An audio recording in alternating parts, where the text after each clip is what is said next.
Hey guys, welcome to Tuesdays with Terica, part two. We are still speaking with Miss Tiffany James of Benay's Creative Counseling. She's still with us to help us along the journey with our mental health. Hey, Miss Tiffany. Hey.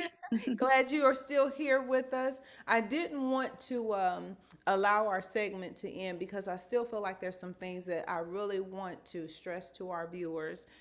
So we were, talking about how God has given you as a therapist the knowledge to be able to help someone in their journey along with their spiritual leader.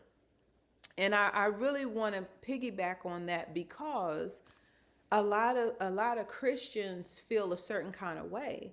And I know prayer is essential in our walk with the Lord. I get it. But I really want my Christian sisters and brothers to really understand that it's not a sin to receive the help that you need. It is not anything against God for you to be able to seek out additional help because He has given us people, He's poured wisdom and knowledge into people like Miss Tiffany that can help us with whatever it is that we're going through.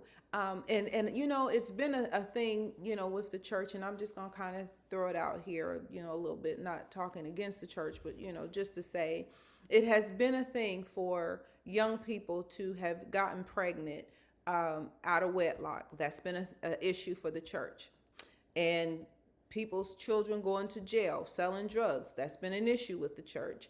God forbid you have a child that's practicing homosexuality. That's been a sin against the church. Getting divorced has been a sin against the church. Having a marital affair has, a lot of things have been a sin against the church.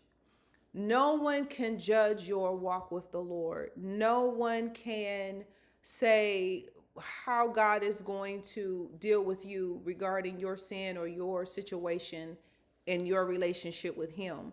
The point I'm trying to make to our viewers, and Tiffany, you are more than welcome to chime in when you get a moment, but what I'm trying to say is, yes, all of these are sins against God, and this is your relationship, your confession of faith with God.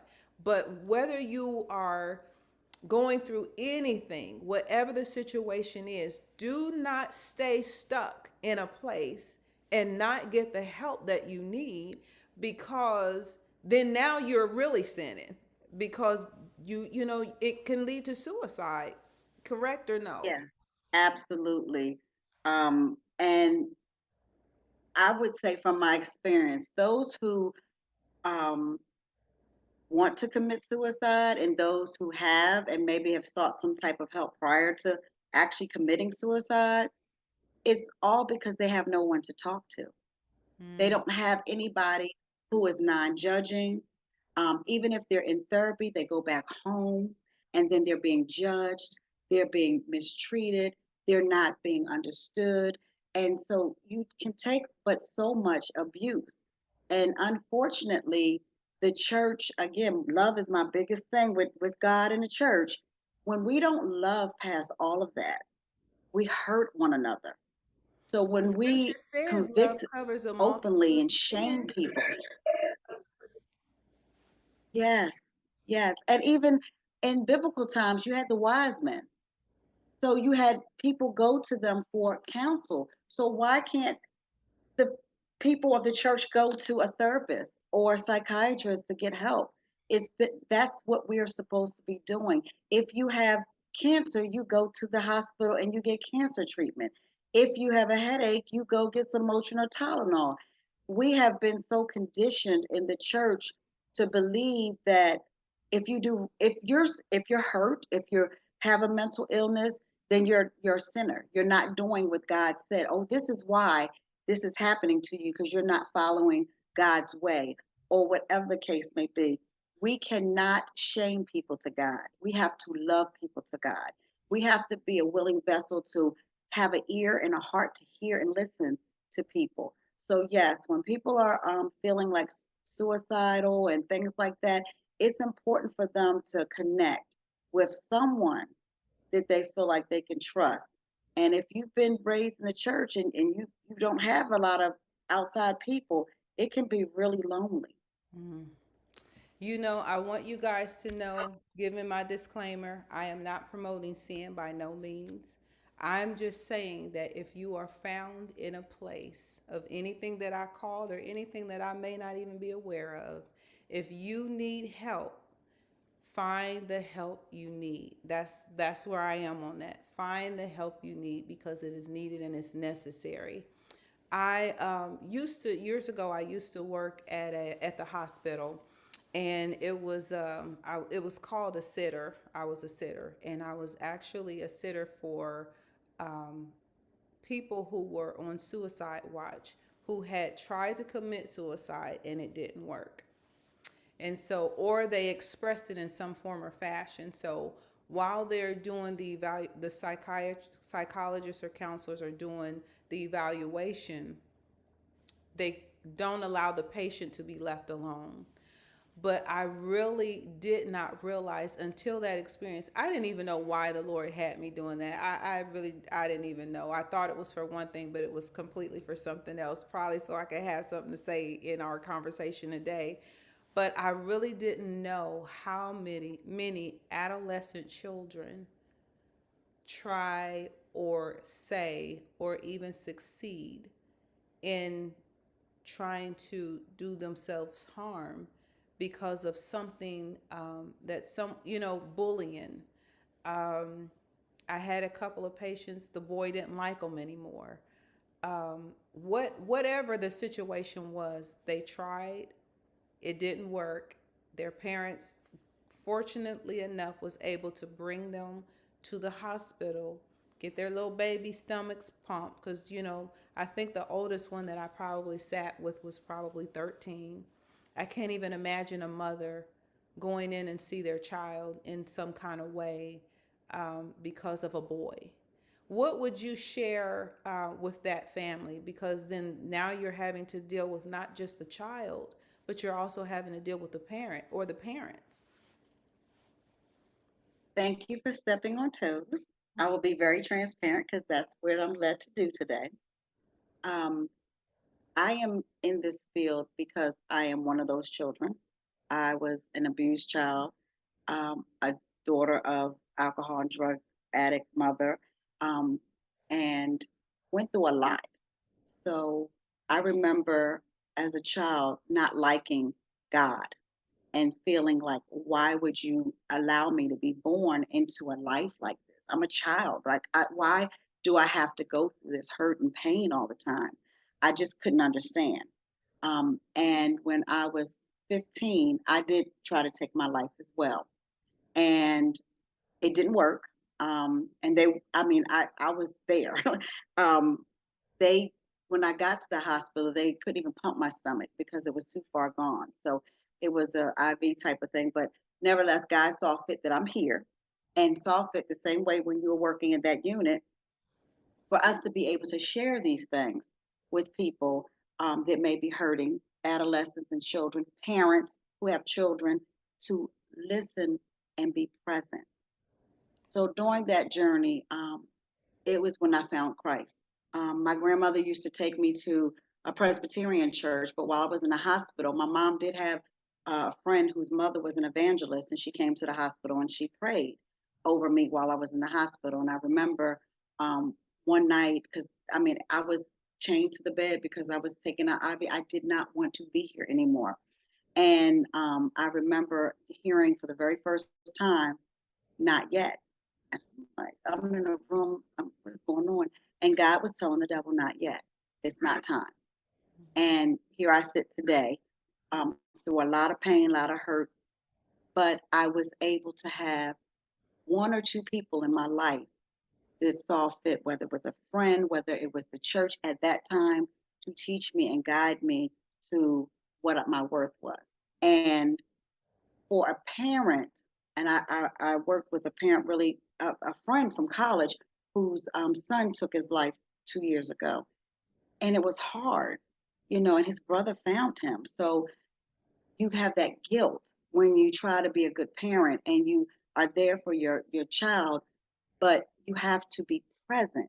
You have to have those hard conversations. You have to watch the body language. You have to hear the conversations. You have to get involved with your children to see where their emotions and their mental is so that you can help process. Let them feel comfortable being able to come to you. In my case, I still didn't have that. So God sent teachers and other people that were able to connect with me just enough to give me that will to just keep going just a little bit more. So when you ask the question about how do you manage, you have to be present. You have to be there. We have to be there. So if you see a child that's always quiet, sitting on the back pew, and really don't talk to other kids, you be that person to go over and talk to them. You be that person that tries to build that relationship with them. Children who feel alone, isolated, who don't have anybody to be there for them, it's very lonely. It's very sad. It's very dark. And they don't feel any desire to be a part of this world that is so hurtful and dark. So it's important for us to shine our light that others can see Christ in us and cry out, what must we do to be like you, to be more Christ like? So it's my charge to everyone who hears this and listens, whether you're a Christian or not, love and be kind to one another, be present, listen, talk to one another. In just a conversation, it makes a difference in everybody's life. Wow, that is just amazing. Just amazing to hear your testimony. And thank you for feeling that this was a safe place for you to share that. I um, I know that with a lot of one of the things that you do is marital couples too. What would you share in your experience in counseling marital couples? Because sometimes I think that most couples wait till they're almost on the verge of divorce before they even consider talking to someone about the thing that's festering. And people always say, well, he gets on my nerves because he didn't put the top back on the toothpaste. It's way more than that. So, Ab- how do you dig to what is the root of the issue?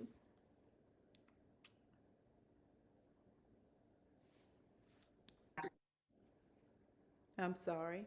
Um, no, we have broke up for a second, but I did hear the question about the marriages, and you're right.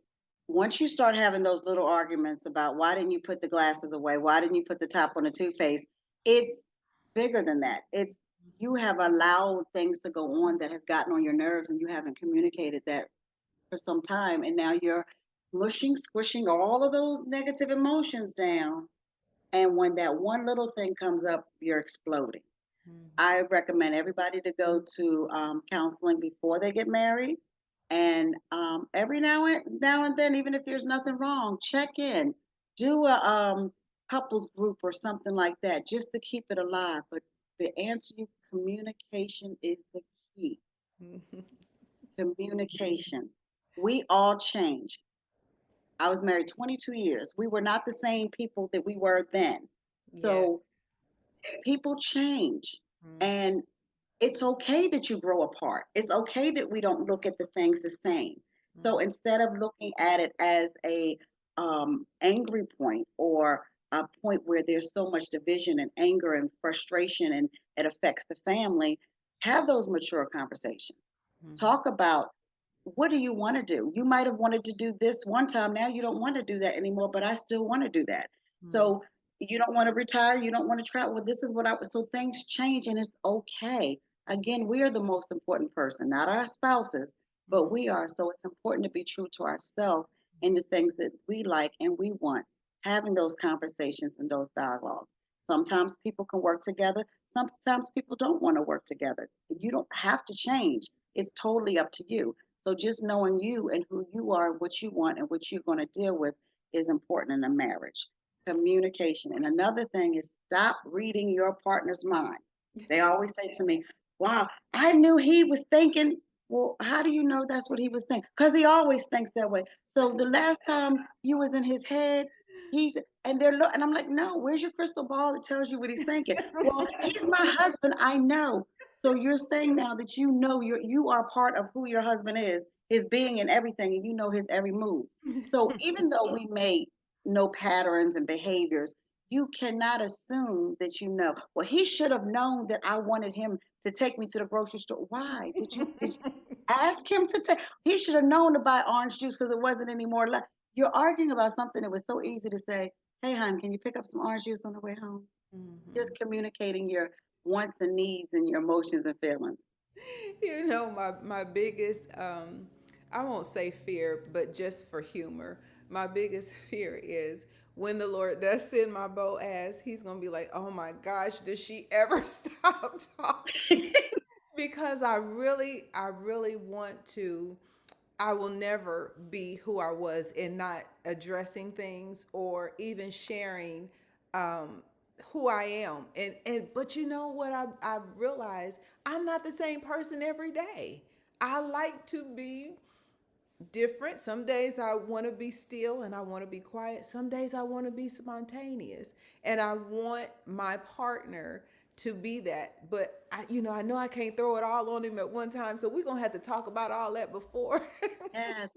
And it's still okay for you to be you. I think that's where we mess up at. Exactly. I'm being honest. In my previous marriage, because I'm single, I'm waiting for my Boaz as well. But in my marriage, I lost myself.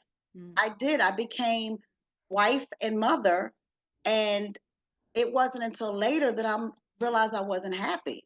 It wasn't their fault that I wasn't happy because I allowed it to go on so long. I did it so long. Now, all of a sudden, I want to change and I don't want this anymore. And they're looking at me like, well, we still want this. It's not our fault that you want to change. But you sometimes lose yourself. We Mm. play many roles in life, so women can be career women, they could be in the church, they could be sisters, they could be daughters, nieces, all kinds of things. So we have different roles we play. We have to learn who we are and like the role that we are for ourselves because we Mhm. give so much of ourselves to other people. We have to learn how to give it back to us and love ourselves. So being in a relationship, being married does not mean that you lose yourself and that you have to just in that space with that person 24/7. It means that you all can come together and enjoy each other when you are together in that space. Absolutely, absolutely. Good word, good word. So, excuse me. I want to kind of draw attention to um, people who may have more of a situation of being bipolar, because I've noticed or I'm hearing as I'm out more with colleagues or different situations or whatever, that that's really a struggle with a lot of people. How is that addressed, or where does that stem from? I had a couple just last night, and they came in for couples counseling. And they were telling me that they were together for about off and on for 11 years and how they had been living in the same home, I think for 7 of those years. And the woman had put him out several times or had said, I don't want to be bothered with you. And then take him back and then say, I don't want to be bothered and take him back. And so as they were talking, I was asking, okay, let me just ask you, are you moody a lot? And she was saying, no. And he was saying, yes, yes. I said, so do you have periods of time where you might be depressed or sad for a day or two or a week, and then maybe be happy and high and all over the place and spontaneous and impulsive? And she was like, well, yes. And so we talked about it, and she looked at me and she was like, well, don't tell me. And he's looking at her because, you know, we joke around with that word bipolar, Hmm. but it's a real diagnosis. Hmm. So um, that right there is going to save them. And because Because he now was it has a name, right? now that it has a name and now that she's going to seek help for it, it's going to help them. And I applauded him because he is a very calm type of gentleman who really loves her. and he's very loyal. And so when she was going up and down with her moods and all, he would be, oh, she's going through that another. Okay, well, I'll just let her go through. Where a lot of people would not have been able to manage that. And then while we were there, she said, "Oh my goodness!" I told her that bipolar is hereditary, so someone in your family has had it, I know. mother, father. Yes, yes. And so she just went just like this and said, "Oh my goodness, my son." Her son is now 18 years old, and how some behaviors for parents to just kind of look at is they'll say, "Oh, your kids have ADHD, they're so hyper," and then they'll say, "Oh, they have oppositional defiant disorder, which is ODD, because they don't listen," or they may even have conduct disorder, which is just behaviors, just moody behaviors all over the place. Bipolar doesn't usually show up in a person until they're 20. So the behaviors start to get a little more intense in the late teens up into the 20s, but those mood swings don't intensify until you're 20, where you can really identify you have those symptoms. Let's take a test. Let's do an assessment to see if you are dealing with bipolar. The moods, the fluctuation, and she was, of course, devastated by it. But I explained to her disorders don't mean that that's who you are. It means what you have. So Mm-hmm. you're not your disorder. You just have something that you would need to work through. That doesn't mean that you're not going to have a healthy, happy life. It just means you're going to have a better, healthy, happy life than what you had. And your son will be able to do the same. And then she was able to kind of identify some other people. Her boyfriend, her mate was able to identify other people in her family, because you know your uncle and you know and they joke, but then it's really true. I don't want anybody to be fearful of something that they think they may have. Mm-hmm. There are tests out there. There are even online tests that you can do. Seek help so that you can live a healthy life. There's so many things out here that is keeping us from being fulfilled and enjoying life. Let that not be one of So I hope that this is not disrespectful to women of a certain age. them. But how can a woman know that they are not suffering from bipolar situations or symptoms versus just a woman going through menopause? Because sometimes people kind of put it all together and say, yeah, that's what you're doing. Excellent. See, Terica, these are these experiences in life we go through. So I'm going to be transparent again. Um, in my early 40s, I remember going to my gynecologist and saying, 2 weeks before my cycle, I'm a mess. I am just angry and frustrated, and everything gets on my nerves. And so then a week before, I'm crying and I'm all, I said, I don't understand what's going on. And so he put me on some medication. And when I went to do my master's and I did my pharmacology class, I found out that it was a mood stabilizer. I went back to the doctors and lost it. And I was like, I can't believe you put me on a psychotic drug that I'm going to have for the rest of my life. And he's laughing. And I'm like, I'm so serious. And he says, that drug, which I will be transparent, is Prozac, which fluoxetine is the generic. That drug was designed for women because we are hormonal and our moods do fluctuate with periods, with change in life, with just our bodies changing. Um, that was what it was first designed for. Because remember, mental health was not big years and years ago. So Right. they didn't seek for medication and things like that. So once they knew that it worked for women and helping just to even kill them, where they can just function daily without having that emotion, they knew that that would also work for people with mood disorders. Wow. So, yes, that is definitely something that I would encourage women to seek help with their gynecologist if they feel like they're having different mood swings. One great thing, if you weren't diagnosed with it prior to, I'm going to say 35, you're probably pretty good in the clear. Okay. Okay, so people can't use that against anybody. Okay, so I want to just kind of, I guess, kind of pull everything together because this has been wonderful, wonderful information. This has been so, so good. If someone needs help, what are the first stages that they need to do? Or maybe they don't even know that they need help. What are the beginning stages or things that we as family can do to try to put some things in motion? I like this site called Psych to Go. It's PHYS. I'm gonna say no PYSC Psych to Go, and it's the number two and GO. We'll make sure we get it up on the link. Great. And if you go onto YouTube and you put Psych to Go in, next to that you can put depression, anxiety, bipolar, mood disorder. You can put anxiety, anything that you have questions about, or you feel like I'm not really living my best life, or I might feel like something's going on with me. That particular site is based out of mental health, and they don't treat you, they teach you, and they give you the signs and the symptoms and things like that. And they will provide some coping skills sometimes, and they always will refer you back to a therapist or a mental health professional. But those are the type of things that you want to start looking at. It's a little cartoon, so it's easy for everybody, anybody to kind of look at 2 to 10 minute videos. So you can kind of go there just to check yourself out. You also have online assessments and things that you can do to see if you're depressed, if you're going through anxiety. But the most important thing is just to check in with yourself.